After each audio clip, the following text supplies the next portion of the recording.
afternoon and welcome to the Midday News for Tuesday, June 30. I'm Aaliyah Bryant. A special welcome to our viewers on TVJ International in the Cayman Islands and online at onespotmedia.com. Here's what we have in the bulletin.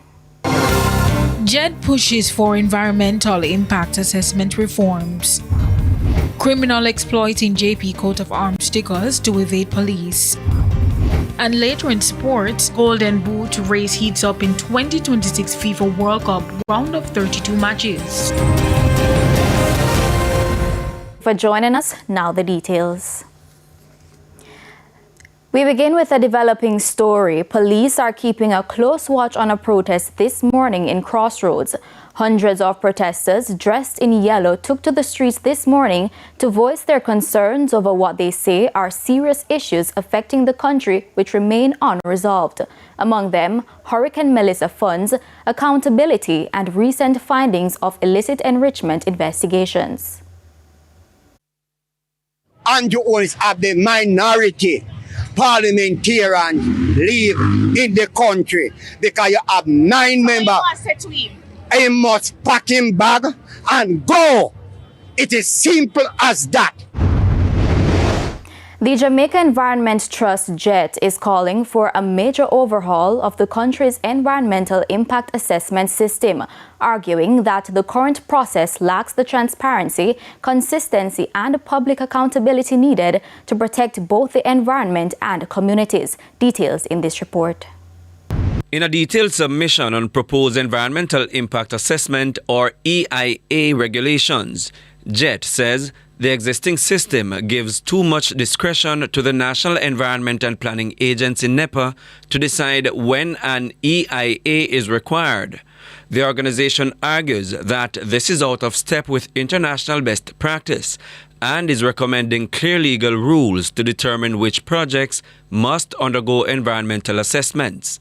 Under the proposals, EIAs would become mandatory for a wide range of high-impact developments, including mining and quarrying operations, oil and gas exploration, major industrial plants, large-scale tourism and housing developments, highways, ports, airports, energy projects, landfills, and large coastal developments.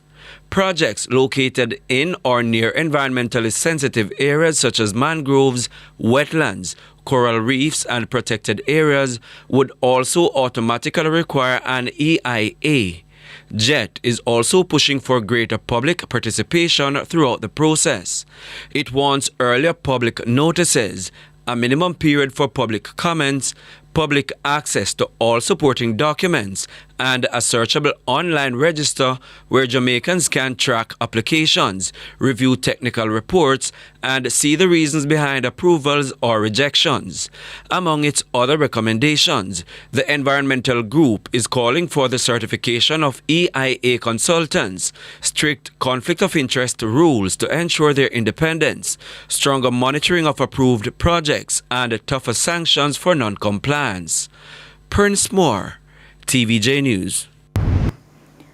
A stern warning has been issued to newly appointed justices of the peace in Trelawney over the misuse of Jamaica's coat of arms. Justice Minister Delroy Chuck says criminals are now exploiting the practice using the national symbol in an effort to evade the security forces. Justice Minister Delroy Chuck is warning justices of the peace against the unauthorized use of the Jamaica's coat of arms, saying criminals are exploiting the national symbol to avoid scrutiny by law enforcement. Speaking at a commission in service for newly appointed JPs, Minister Chuck addressed the issue. Oftentimes, police don't stop people when they see this. You have criminals now buying them and putting it.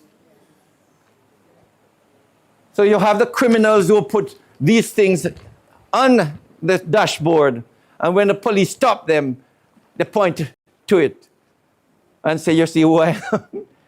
Hoping that the police don't search them. The minister noted, however, that efforts are underway to bring meaningful change across the parish. With 300 justices of the peace working together, you can have an impact. But people don't want to work together. They want to individually do things. And I have no problem individually you get things done. But sometimes many minds working together can solve many problems. So I'm going to ask you to work with the Parish Association. In the meantime, Commanding Officer for the Trelawney Police Division, Superintendent Velanie Campbell, is reporting a decline in murders compared to the same period last year. We are currently at 4 compared to 6 for the previous year this time. It is reflecting, I would say, a marginal reduction because 2 less. Our figures is relatively small comparing to the other parishes. But it is 4 murders too much. And so she issued this charge to the JPs. Justice is to be, please ensure that the conflicts that are ongoing in your communities intervene. And if you think that it needs a referral, probably to the police or to victim support or to restorative justice, please make the necessary referral. Principal of the Ascot Primary School is this afternoon responding to criticisms following claims those who performed well academically were treated differently from those who did not at this year's graduation ceremony. The matter has also caught the attention of human rights group Jamaicans for Justice. Sandy Williams reports. For most Jamaican families, a primary school graduation or transitioning ceremony is more than a ritual. It's a moment of pride, marking the end of childhood's first academic chapter and the beginning of a new journey into secondary education. But at Ascot Primary School in St. Catherine, what should have been a celebration has instead sparked outrage. Prior to graduation, we would have heard from our child or children who is attending Ascot that most of them won't be wearing gown based on their PEP grade. So if you are not proficient or highly proficient, you won't be getting a gown. He charged all of us the $26,000 to participate in the graduation ceremony. Our problem is, even though they are taking their pictures in the gown, that's fine. But on the final day, which is the graduation, they will not be getting a gown. Some parents believe the situation left many feeling misled and deeply troubled. I was there, wanted to disrupt the graduation, but I couldn't be unfair to other kids or other parents.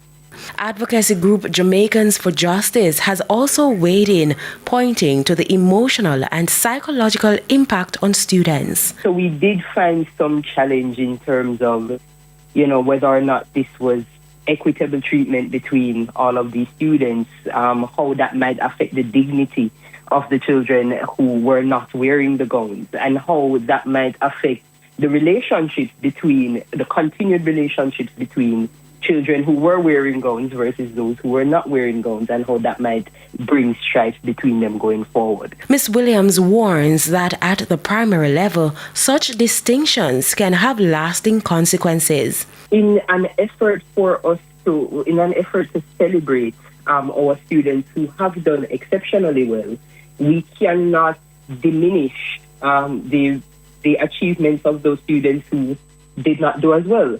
But the school's principal, Mark Jackson, insists the intention was never to divide but to motivate. My apology is predicated on the outcome of the situation, which was not intended.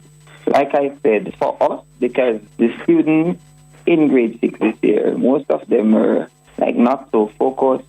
The behavioral issues were many, and so we said to them, guys, work hard. You need to focus, and those who focus this year, you're the ones who will be wearing the gown as a means of congratulating you. And he adds the school does not traditionally host graduation ceremonies, but accommodated parents' requests this year, leading to what he describes as an unintended outcome. And that is why we end up with 2 categories of persons marching, and then this negative spin, which was never our intention. Sandy Williams, TVJ News.